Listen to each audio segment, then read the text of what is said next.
Isabel. Cyclists come under the radar a fair bit, but this is it seems to me a fairly sensible proposal that cyclists who kill people face life in prison. This is the Transport Secretary announcing this. Mark Harper has promised to change the law so that dangerous cyclists face the same punishment as dangerous drivers. Why would anybody disagree with that?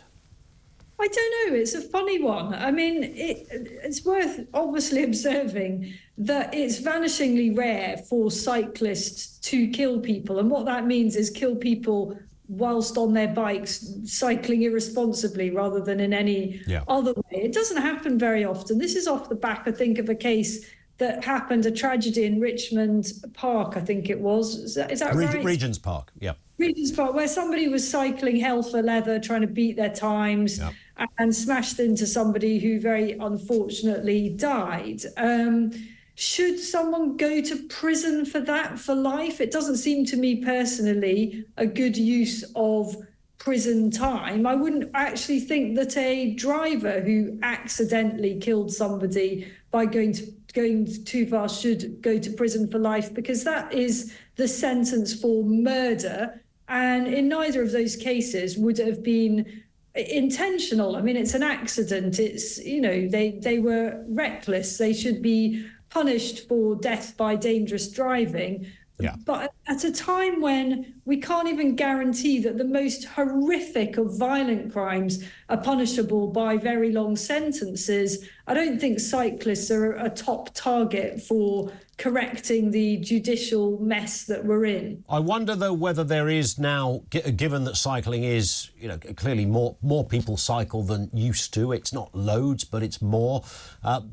And we debate this kind of stuff. We're more aware of what people do on roads because we can see everything, because someone's got a camera on their helmet or there's a camera in the street, whatever.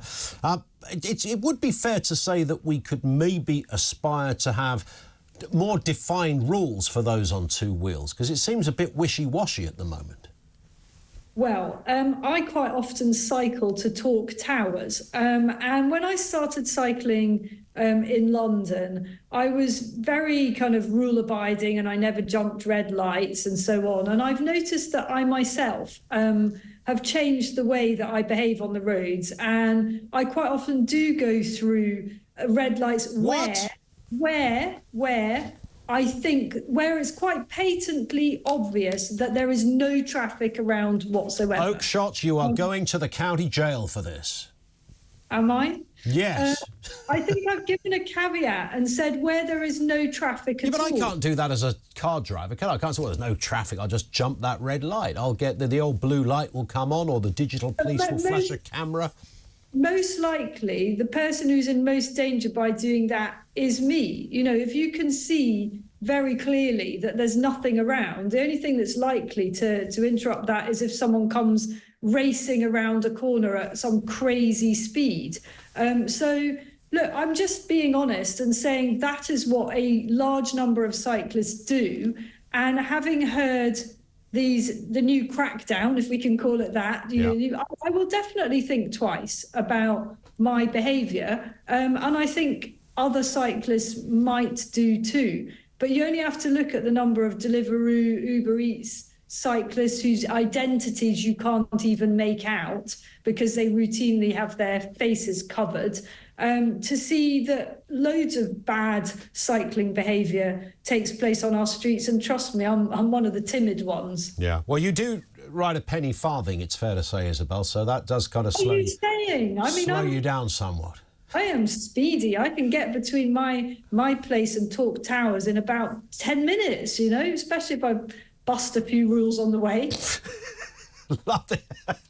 I love the honesty. There is another mode of transport, of course, and that is train driving. And they want to change the rules around the minimum age to drive a train. I want to be a train driver, says Robin. I want to be a train driver too, says Daisy. This is... I love that ad.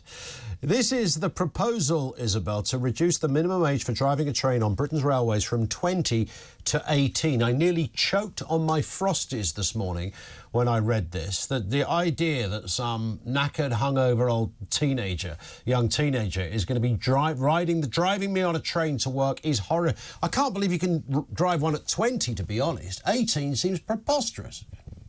I think you're being ridiculous. What's wrong with that? Listen. 18, it's a massive bit of kit. You've got to know a little bit of your stuff. Oh, and what's the difference between 18 and 20? Should be 25, frankly. Now I'm seeing it's 20. I'm going to have to start checking out ages before I jump on my daily train. Do you actually get trains very often? Every day. I come back and forth from work on a train, and I always know. I look in the window. If the guy doesn't look 67, I'm not getting on. What I would say, if you are a genuine commuter, and I'm having my doubts at this point, and you are spinning up your commuting prowess, if you're a genuine commuter, you will be damn grateful to have any driver. You know, all too often on the trains that I'm on, we get halfway through the journey, the train trundles to a halt at Oxford when it's supposed to be going to Hereford or Worcester Shrub Hill.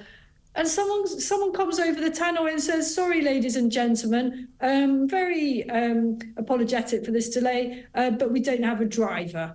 So I'll take any driver I can get. If they've passed the train driving test, I don't care whether they're 18 or 70. Probably won't go too much over. But you're going to be... I was going to say 80, but I think maybe not 80 because maybe their eyesight wouldn't be quite sharp enough. But, I want to look out the window when I'm waiting, because I've been on those trains when they say, yeah, we're just waiting for a driver.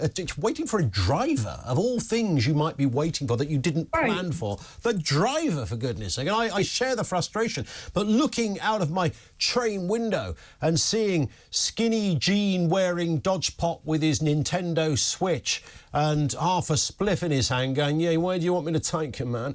That, to me, might well be a little... take me too far over the edge. I want a Bernard Cribbins character driving this thing. Well, I